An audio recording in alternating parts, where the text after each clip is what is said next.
This is happiness, to be everything at once. Be unblinded, be unlearned, be unbridled and unburned.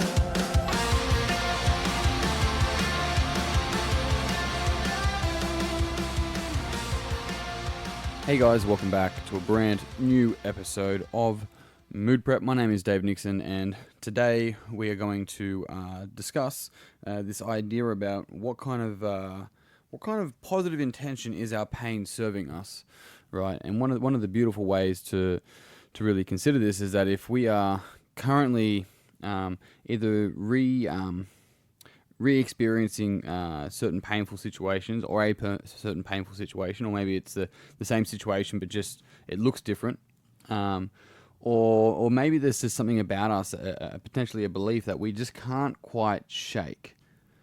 And we know it's not resourceful, we know we don't like it, we know we don't want it, we know we hate that part of our thinking, but for some reason it's still there. Like, we just can't get rid of it, or we can't get rid of this pain that we're continually going through, and maybe we're asking the question, why me? Why am I doing this? Why do I keep doing this thing? Why does this shit keep happening to me? Any variation of that. So what I want to talk about today is, in what way is that pain serving us, right?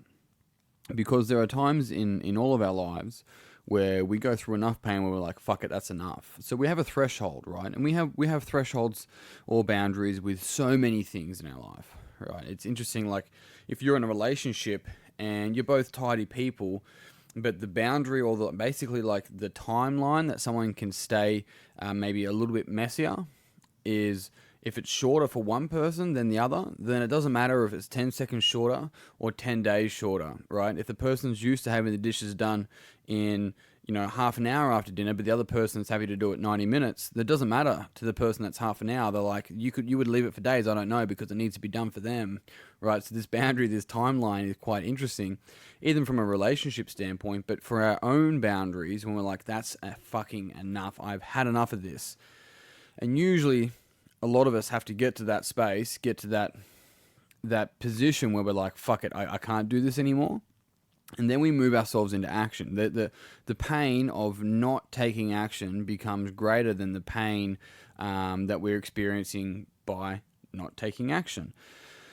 So first thing we want to do, I have a list of questions here for you, and I'll talk you through them, is really start to think about whatever difficult situation that we're experiencing, and maybe something that we're struggling. It could be a relationship, it could be to do with work, it could be struggling to get out of a job or move careers. Maybe it is a struggling relationship with your parents. Maybe it is to get to the gym, right? You keep on yo-yoing. It could be anything, really. It's kind of a hero of a thousand faces, where the story is very similar, yet so different because it's individualized. And so my first question is, in what way is that pain serving you? Because if we're experiencing it, if we especially if we stay in it, even if we hate it, it's serving us in a way. And we need to get really honest with ourselves if we want to be clear on why is it, how is this serving me? Why do I keep doing this to myself? And like, don't just ask that question from a victim space. Ask that question actually wanting to know the fucking answer. In what way is this serving me? When that answer comes up for you, and you know it's the honest answer because it's just objective, it's just like, you might feel it in your gut as well, be like, fuck, that's kind of true. I know that's to be true. And if I think about it more and more, there's more evidence that comes up for me as well, right? And an example, let's say, I keep on yo-yoing with my fitness, right? I keep on yo-yoing with my diet, whatever it may be, in fitness, health, diet. And I fucking hate it, but I keep doing it. And so in what way is that serving me? Well, my first thought is it's not serving me. But if I really dig deeper, right, of course it's not serving me. But if it was, if there could be a reason, what would that reason be? It's like, well, I guess I'm never meant to succeed with my health. Right, okay, so you're never meant to succeed with your health. Yeah, that's correct.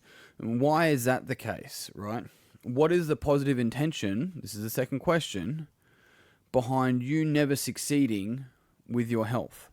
And so the answer that might come up for you is well, that way I never have to really change, and I can always just be a homebody. Or maybe the answer is I don't have to improve my standards, or it's one of the only ways that I actually get attention from my dad when I was younger, was when he was disappointed in me. If I succeed, he just assumed that's how I should be, but I never got any attention. But when I failed, I ended up getting more attention, and I guess that was the thing for me, is that what's the fucking point of succeeding, even if I want to, because I get more approval, I get more attention, I get more certainty, security, significance when I fail.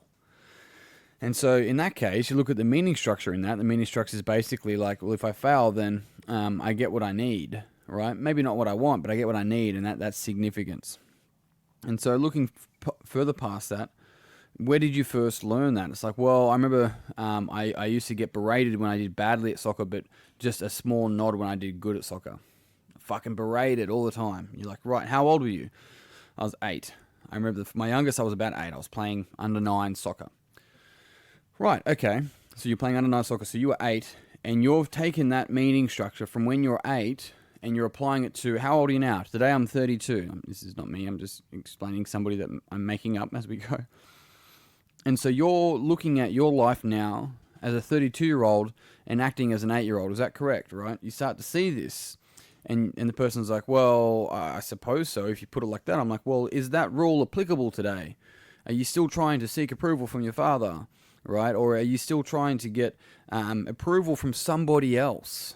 And the answer's like, well, I am, but I don't want to. Right, so we start to see that there's this positive intention in the pain, is that if I was to succeed, then I wouldn't get significance. But I'm not getting significance anyway. It's just an old unconscious pattern from way back fucking when that's making me operate in a way that's no longer resourceful, because I'm acting like a fucking 8-year-old, right? Then the question is, do you want to change? It's like, well, of course. Now, what's interesting, in so many of my coaching sessions, when I do ask this question, they're like, of course I want to change. Well, I'm like, it's not fucking obvious, mate.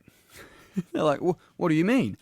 It's like, well, you haven't already, so what do you mean you want to change? I'm not sure. You haven't sold it to me. I don't think you do. And they're like, well, I don't know. I'm done with it. It's like, I don't know if you are.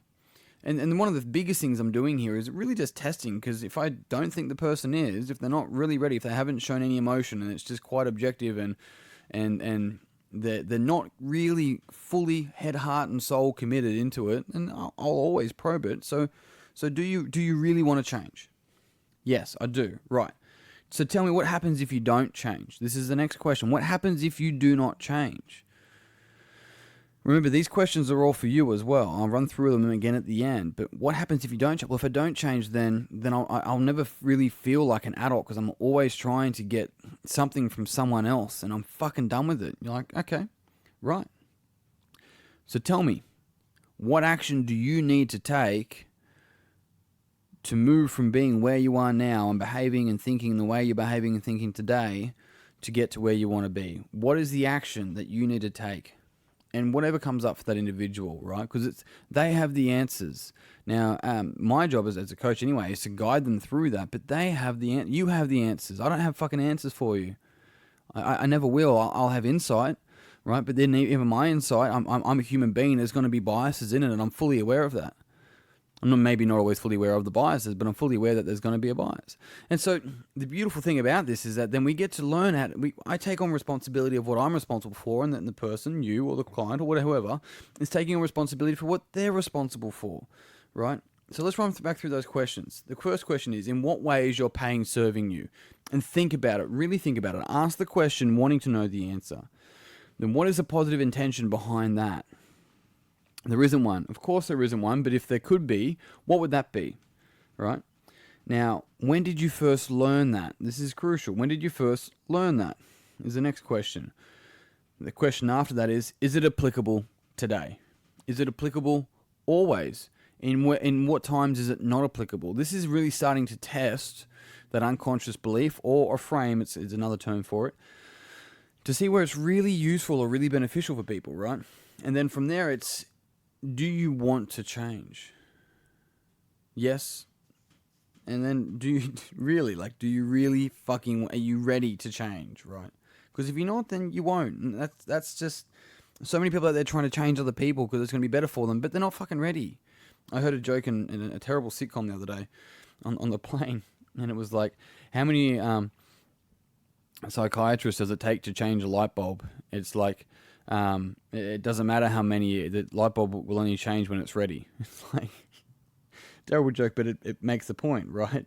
So what happens if you don't change? I want to know the pain, and from there I'll often spend time on that to really dig around and figure out exactly what pain will happen if you do not change. And then from there, the last and one of the most important parts, what action then do you need to take?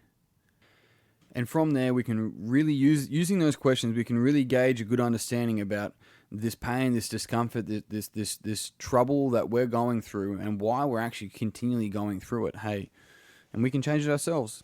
Team, on that note, though, I am done. Thank you very much for tuning in. If you found this podcast beneficial, it would mean the world to me if you would pass it on to someone else that you think would also find it beneficial. If you haven't already, make sure you jump on Facebook, search Move Prep Online, join the conversation there, and then if you do share this on Instagram, make sure you tag me at DDNix. Otherwise, team, until tomorrow, you know the deal. Peace and pizza. Kick today in the dick and slay the dragon. I'll see you soon.